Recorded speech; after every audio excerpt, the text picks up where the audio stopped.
Last video continuation. ఇంకా ఆ రోజు నైట్ నుండి అటు సైడ్ వెళ్ళడమే మానేసాం, వాకింగ్ కూడా స్టాప్ చేసేసాం.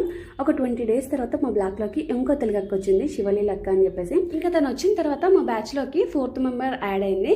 ఎక్కడికి వెళ్ళినా మేము 4 members వెళ్ళే వాళ్ళం వచ్చేవాళ్ళం, చాలా హ్యాపీగా అనిపించేది. రోజు సాయంత్రం అలా బయట కూర్చున్నాం, అందరు టెన్షన్గా పరిగెత్తుకుంటూ పైకి వెళ్తున్నారు. ఒక ఆవిడను ఆపి అడిగాము, అప్పుడు మాకు హిందీ కూడా అంతగా వచ్చేది కాదు, వచ్చిరాని హిందీలోనే ఏమైందని చెప్పేసి అడిగాము. అప్పుడు తను చెప్పింది, ఒక పాపకి పాము కుట్టింది, చాలా సీరియస్గా ఉందని చెప్పేసి. ఇంకా అక్కడికి వెళ్లే లోపే ఆ పాపను తీసుకుని అయితే వెళ్ళిపోయారు. ఆర్మీ హాస్పిటల్లో కూడా ఆ పాపను తీసుకోలే, చాలా సీరియస్గా ఉండే.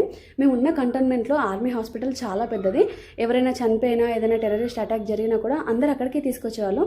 అంత పెద్ద హాస్పిటల్లో కూడా ఇంకా ఆ పాపను పట్టుకోలే. ఉండే కంటోన్మెంట్లోనే హెలి ఫెసిలిటీ కూడా ఉండేది. బై రోడ్ వెళ్ళాలంటే జమ్మూ రీచ్ అవ్వడానికి మినిమం 6 గంటలు పట్టేది.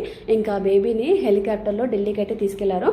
ఒక 2 days తర్వాత తెలిసింది బేబీ సేఫ్గా ఉందని చెప్పేసి. ఇంకా మేము ఉన్న దగ్గర హెలి ఉందని చెప్పాను కదా, ఒకసారి ఒక సిచ్యువేషన్ జరిగింది, ఒక డెడ్ బాడీ వచ్చింది. అది ఎందుకు వచ్చింది ఏంటనేది నేను నెక్స్ట్ పార్ట్లో కంటిన్యూ చేస్తాను. నచ్చితే లైక్ చేయండి, ప్లీజ్ టు సబ్స్క్రైబ్.